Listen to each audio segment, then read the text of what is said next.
lump sum or parang per year po siya binibigay? Ah, Hinahati-hati. Nahati-hati. Sa akin kasi nung pinanganak ko yung pangatlo kong anak, kinuha ko lang 11 months. Merong 11 months. 11 months na parang buo po? Or Hindi. Staggered pa rin. Yung every 11 months? Basta 11 months lang. Within 11 months, ibibigay Hindi nila. yata Every month may makukuha ako. Para 11 months na. Okay. Kumbaga, that time, 250,000 pa lang eh. So, Pero hanggang ilang years po pwede 4 years. 4 Pwede years? mo kunin yun 4 years.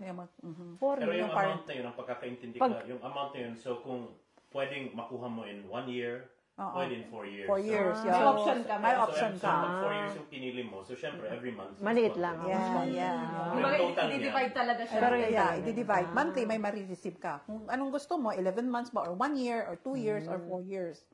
Yan. So, lilinawin ko lang po ulit. Pag halimbawa sa mga maternity po, when it comes to maternity, no, may nabanggit po kayo na 3 months from the employer? Yeah, yung maternity leave. Yes. Maternity leave.